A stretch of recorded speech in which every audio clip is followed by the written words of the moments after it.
I'm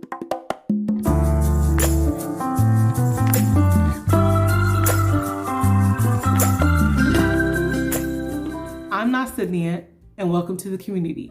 Today, I want to talk to you about how to cancel a credit card. Yes, I know that you have heard that it's bad to cancel credit cards, but in some instances, it is a necessity. So we'll try and discuss that, and I will explain to you how to cancel your credit card. Let's get started.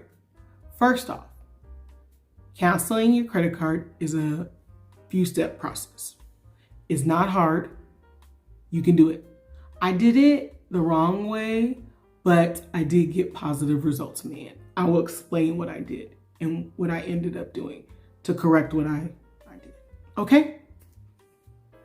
So one of the reasons you may want to cancel a credit card is if you're getting divorced, even if you state in a divorce decree that you are not responsible for the credit card, the creditor can still come after you for the amount owed, even though you made it together and the debt together, and it says in the divorce decree you're not responsible for these credit cards.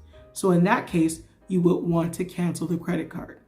Or if you have a yearly fees and your yearly fees are $95, some usually $95, some a couple are a little higher.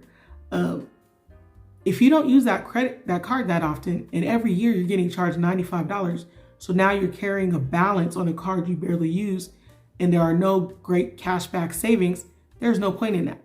So you might want to cancel in that regard. The first thing you need to understand is when you cancel that credit card, it's going to decrease the amount you have available to spend. So that's like a trade line, a credit line. You're not going to have that anymore. So on your credit report, it's going to affect, or it could affect, your score, because now it changes your debt to income ratio. It's a lot. It could lead to a lot of issues.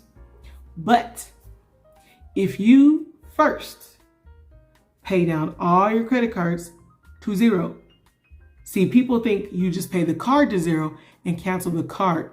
That is not what you need to do. You need to pay all the other credit cards to zero, so that will, on paper, create the amount you're going to cancel. So here's an example. Say I have a credit card for $300. So then I pay down all my other credit cards, and now that creates $500 available to use. When I pay that other credit card off and I cancel it, it's not going to have the same effect because there's $500 to use, even though $300 went away. Okay?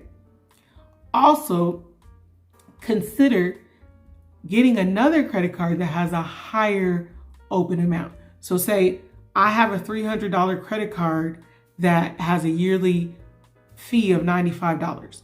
I pay all my cards to zero, I pay that card to zero, and I cancel it. And then say I get a new credit card that has a $2,000 limit. So now I got $2,000 open to buy. So that's when I might get a couple points bump up actually, and not a decrease for canceling that line. But here are the most important parts about this. You need to have in writing that you canceled the credit card and that the balance is zero. You need that just in case it doesn't show up correctly on your credit report. Then you can dispute it because you have a letter in writing. I didn't do that. So I was kind of at the mercy of whatever was put on my credit report. But I was blessed. When I looked, the first card I canceled, because I canceled more than one, says card canceled by consumer. So they put notes to help clarify things on your credit report if you didn't know that. So it'll say line of credit closed by consumer request. So if you look at that, you know they didn't just cancel my card. I canceled my card. So that's more favorable for me. Then I canceled the second card and I did the same thing. I did not get a letter because nobody told me. Nobody didn't tell me, okay? So I didn't know. So I'm telling you, so you know, okay? Pay them all to zero or as close to zero, under 30% if you can't pay them to zero. Get them all under 30%. Then pay the other card off and then cancel it. Don't cancel the card and pay later. You could do that, but you shouldn't. so that when you pay it down to zero and you cancel it, that's it, it's done. Because if you cancel the card and you have a balance, now you have a bill still. You still got to deal with that company, but you don't have open credit. So that might change your relationship with them. They can become very aggressive because you don't have a card and you cancel it. Okay, if you have any questions, please type them down below and I will try to the best of my ability to answer said questions. As always, thank you for watching, and God bless you, and God bless you.